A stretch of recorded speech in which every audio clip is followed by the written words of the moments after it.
Welcome to TV. ప్రస్తుతం ఉన్న విద్యా విధానంలో ఇంజనీరింగ్ డిగ్రీ చేసి కూడా ఉపాధి అవకాశాలు చాలా తక్కువగా ఉన్నాయి. అలాగే తల్లిదండ్రులకు మరియు విద్యార్థులకు కూడా చాలా డౌట్స్ ఉన్నాయి.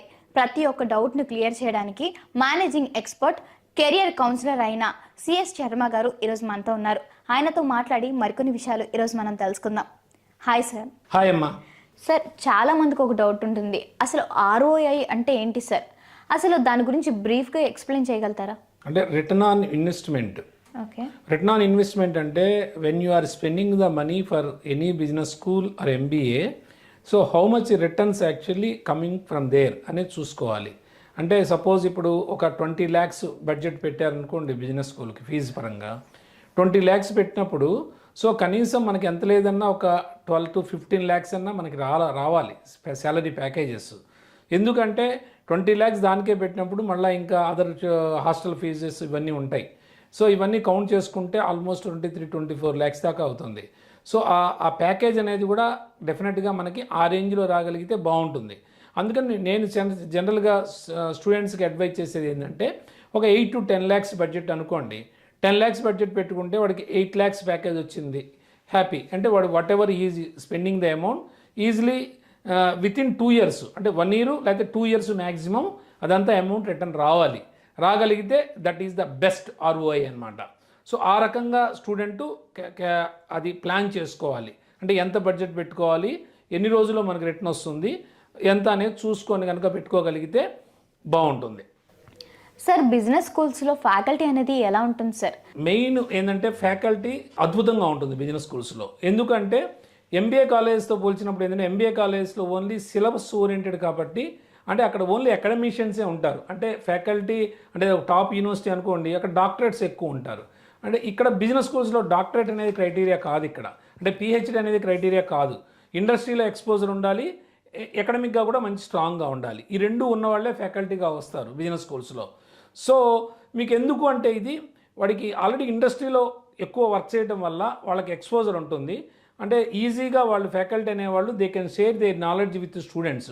That is the main advantage. రేపు ఏంటంటే వాళ్ళు ప్లేస్మెంట్స్కి వెళ్ళినప్పుడు అంటే ప్రజెంట్ యాక్చువల్గా సిచ్యుయేషన్లో వాళ్ళు ఏ రకమైన అంటే కేస్ స్టడీస్ కానీ ఏ రకంగా వాళ్ళు చూస్తున్నారో ఫ్యాకల్టీ అంటే ఇండస్ట్రీ నుంచి వచ్చారు కాబట్టి అవన్నీ కూడా స్టూడెంట్స్తో పంచుకుంటారు కాబట్టి ప్లేస్మెంట్స్లో అవి చాలా ఉపయోగపడతాయి. అంటే ఇంటర్వ్యూ పరంగా చాలా ఉపయోగపడతాయి. 100% ప్లేస్మెంట్ రావడానికి కూడా ఎక్కువ అవకాశాలు ఉంటాయి ఫ్యాకల్టీ ఇండస్ట్రీ బేస్ అవుతాయి.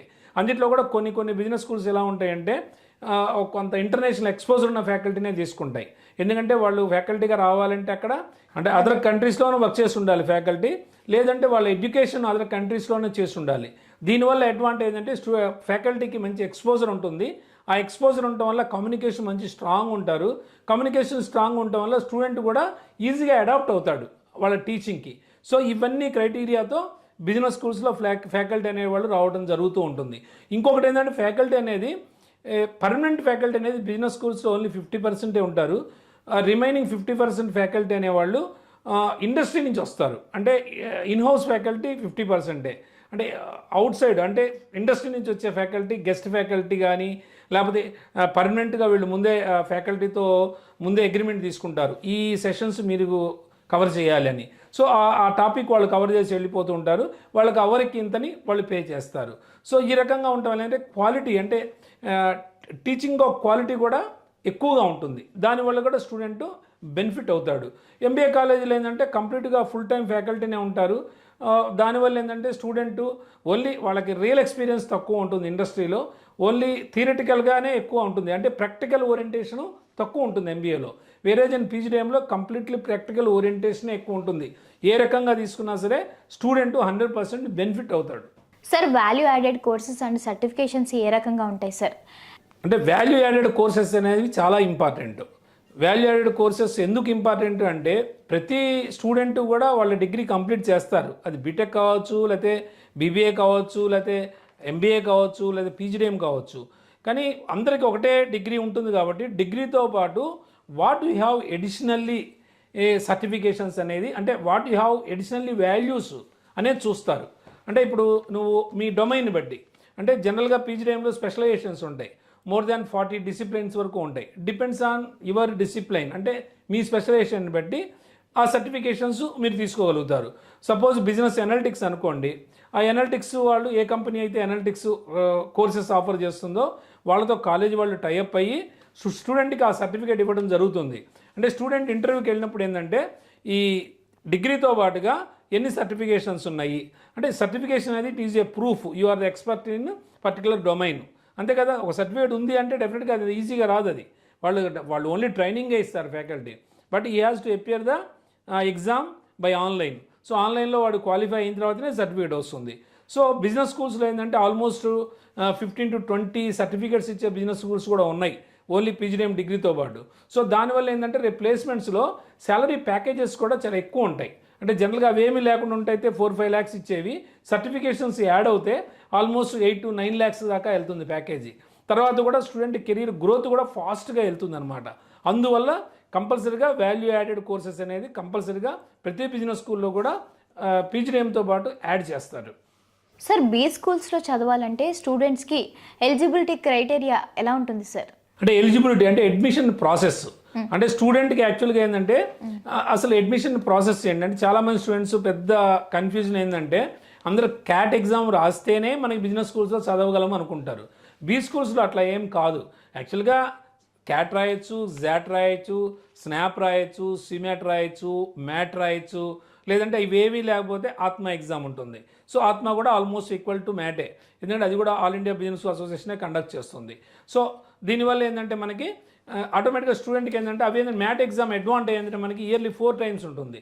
స్టూడెంట్ ఒకవేళ ఇప్పుడు ఏమి ఎగ్జామ్ రాయలేకపోయినా ఇబ్బంది ఏం లేదు, ముందు బిజినెస్ స్కూల్స్ ఇంటర్వ్యూ తీసుకొని వన్స్ ఆఫర్ లెటర్ వచ్చింది అంటే తర్వాత వాడి మ్యాట్ ఎగ్జామ్ రాసుకోవచ్చు, తర్వాత ఎలిజిబిలిటీ చూపించుకోవచ్చు.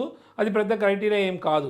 సో మనమైతే మన స్టూడెంట్స్కి అలానే గైడ్ చేస్తాం. ముందు వాడికి ఏమీ లేకపోయినా ఇంటర్వ్యూ పెట్టించేసి స్టూడెంట్కి తర్వాత ఆఫర్ లెటర్ వచ్చిన తర్వాత మేలో రాసుకుంటారు, లేదంటే ఇంకా తర్వాత ఆత్మ కూడా ఉంటుంది, చాలా మల్టిపుల్ టైమ్స్ ఉంటుంది, మ్యాట్ ఉంటుంది, ఇబ్బంది ఏం లేదు. అదే ఏదో ఒక ఎగ్జామ్ రాసుంటే ఇంకా ఆత్మ కానీ మ్యాట్తో కానీ పని లేదు.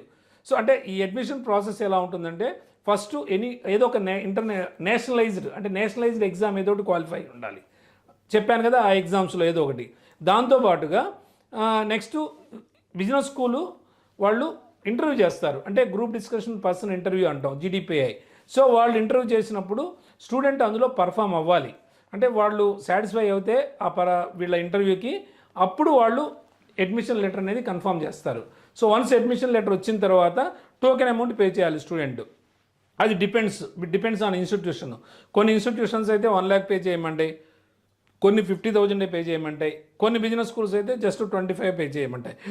వాళ్ళు ఎంతైతే ఆఫర్ లెటర్లో ఇచ్చారో ఆ అమౌంట్ కంపల్సరీగా బిజినెస్ స్కూల్ పే చేస్తే సీట్ లాక్ అవుతుంది, అంటే ఒక సీట్ బ్లాక్ అవుతుంది ఇతని పేరు మీద. సో నెక్స్ట్ వచ్చేసేసి తర్వాత వాళ్ళు ఎప్పుడెప్పుడు పే చేయాలో యాజ్ పర్ అకాడమిక్ క్యాలెండర్ వాళ్ళు చెప్తారు. సో దాన్ని బట్టి పే చేసుకోవడమే.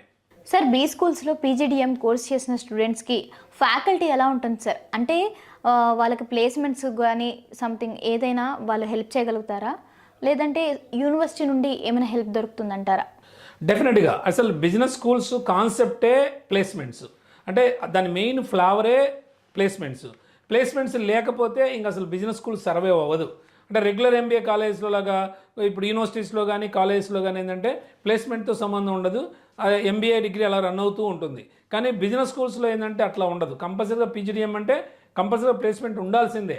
కాకపోతే 100% అనుకోలేకపోయినా ఆల్మోస్ట్ మోర్ దెన్ 90% ప్లేస్మెంట్స్ ఉంటాయి. ఆ 10% కూడా ఎందుకు ఉండవు అంటే అది స్టూడెంట్ ప్రాబ్లం. స్టూడెంట్ రెగ్యులర్గా అటెండ్ అవ్వకపోవచ్చు క్లాస్కి, అంటే అన్ని యాక్టివిటీ ఓరియంటెడ్. కంప్లీట్గా బిజినెస్ స్కూల్ అనేది యాక్టివిటీ ఓరియంటెడ్. అన్ని యాక్టివిటీస్లో స్టూడెంట్ పార్టిసిపేట్ చేయకపోతే వాళ్ళు ఏం చేయలేరు. సో దానివల్ల ఒక 8 to 10% రాకపోవచ్చు. కానీ అన్ని మంచి బిజినెస్ స్కూల్స్లో అయితే మోర్ దాన్ 90% అయితే ప్రతి student depends on their calibre they can get the package. అంటే ప్యాకేజ్ అనేది ఒకవేళ 5 lakhs ఉండొచ్చు, 6 lakhs ఉండొచ్చు, బాగా పర్ఫామ్ చేసిన వాళ్ళకి 15 lakhs ఉండొచ్చు. వాళ్ళు ఇంటర్వ్యూ పర్ఫార్మెన్స్ని బట్టి వాళ్ళకి శాలరీ ప్యాకేజెస్ అయితే ఉంటాయి. అట్లనే బిజినెస్ స్కూల్స్ కూడా మరి తక్కువ శాలరీ ప్యాకేజ్ వచ్చే కంపెనీస్ కూడా అలౌ చేయరు. మినిమం 6 lakhs 7 lakhs ఉంటాయి ఆ బిజినెస్ స్కూల్ని బట్టి. దానికన్నా అబవ్ ఉంటేనే ఆ కంపెనీస్ని అలౌ చేస్తారు. సో ఆల్మోస్ట్ ఒక సీజన్కి వచ్చేసి 90 to 100 బిజినెస్ స్కూల్స్ పార్టిసిపేట్ చేయడం వల్ల క్యాంపస్ ప్లేస్మెంట్స్లో ప్రతి వాళ్ళకి కూడా ఆల్మోస్ట్ 2 to 3 ఆఫర్స్ రావడం జరుగుతుంది. సో ప్లేస్మెంట్ పరంగా ఎటువంటి ఇబ్బంది ఉండదు. స్టూడెంట్ రెగ్యులర్గా అంటే 85% అటెండెన్స్ ఉండి క్లాస్కి రెగ్యులర్గా అటెండ్ అవుతూ యాక్టివిటీస్లో అన్నిట్లో పార్టిసిపేట్ చేస్తే స్టూడెంట్కి మటుకు మంచి ప్యాకేజెస్ అయితే వస్తాయి. సార్ పేరెంట్స్కి ఒక చిన్న భయం ఉంటుంది సార్, పీజీడిఎం కోర్స్ చేయించాలి అంటే బీ స్కూల్స్లో చాలా ఎక్కువ అయిపోతుందని ప్రతి ఒక్కరు భయపడుతూ ఉంటారు. వాళ్ళకి మీరు ఏం చెప్తారు సార్? డెఫినెట్గా అదేంటంటే మెయిన్ ప్రాబ్లం ఏంటంటే చాలామంది బీ స్కూల్స్ అనగానే లావిష్గా ఉంటాయి, సో కామన్ మ్యాన్ అందులో ఎంటర్ అవ్వలేడు, చాలా ఎక్కువ ఫీజులు ఉంటాయి, మిడిల్ క్లాస్ పర్సన్ ఏ రకంగా ఫీజు కడతాడు అంత అనేది అనుకుంటారు. కానీ యాక్చువల్గా చెప్పాలంటే ఇప్పుడు బిజినెస్ స్కూల్స్ ఎక్కువగా ఉండటం వల్ల మనకేంటంటే ఆల్మోస్ట్ 4 lakhs నుంచి 20 lakhs వరకు బిజినెస్ స్కూల్స్ ఉన్నాయి. సో మన దీన్ని బట్టి మన రేంజ్ని బట్టి మనం అది చూసుకోవచ్చు. రెండోది ఇప్పుడు చదివిన చదువు మనకి రేపు ఉపయోగపడాలి కదా. ఏదో ఒకటి మనం ఏదో చదివేసి ఏదో కాలేజీలో ఫీజు లేదు కదా, లేకపోతే గవర్నమెంట్ కాలేజ్ అయితే చాలా తక్కువ ఫీజు కదా అని అలా చేయగలిగితే రేపు అయిపోయిన తర్వాత ఖాళీగా ఉంటే పరిస్థితి ఏంటి? అందుకని ఇప్పుడు మామూలు కామన్ మ్యాన్ కూడా ఏం చేస్తున్నారంటే పేరెంట్స్కి అంత స్తోమత లేకపోయినా వాళ్ళు ఏం చేస్తున్నారంటే బ్యాంక్ లోన్స్ తీసుకోను, లోన్ ద్వారా అమౌంట్ తీసుకొని ఫీజు కట్టేస్తున్నారు. తర్వాత ఎటుకూడి స్టూడెంట్కి ప్లేస్మెంట్ వచ్చిన తర్వాత ఈఎంఐకి వెళ్తున్నారు. సో అది కూడా చాలా almost 80 to 90% students they are going for bank loans. Banks కూడా ప్రతి బ్యాంకు కూడా ఆల్మోస్ట్ లోన్స్ ఇస్తున్నాయి. బిజినెస్ స్కూల్స్ అనేసరికి దాదాపుగా 100% మీకు లోన్ అయితే వస్తుంది. ఇంకా సెంట్రల్ గవర్నమెంట్ పాలసీ ఏంటంటే మీకు 7.5 lakh వరకు అసలు మీకు వితౌట్ ఎనీ డాక్యుమెంటేషన్ అంటే మీ సిబిల్ స్కోర్ చూసుకొని వాళ్ళు లోన్ ఇష్యూ చేస్తారు. సో మీకు ఎటువంటి ప్రాపర్టీస్ కానీ లేకపోతే హౌస్ డాక్యుమెంట్స్ కానీ ఎటువంటి షూరిటీ లేకుండా they are issuing the loan అనమాట. సో అది మనకి మేజర్ అడ్వాంటేజ్. ఈజీగా లోన్ ప్రాసెస్ ఈజీ అయిపోతుంది. సో వన్స్ ఆఫర్ లెటర్ వచ్చిన తర్వాత మీరు బ్యాంక్కి అప్రోచ్ అవుతే డెఫినెట్గా స్టూడెంట్కి లోన్ రావడం అయితే జరుగుతుంది. Thank you so much sir, me valuable time మాకు ఇచ్చి ప్రతి ఒక్క విషయం ఇంత క్లియర్గా చెప్పినందుకు thank you so much sir.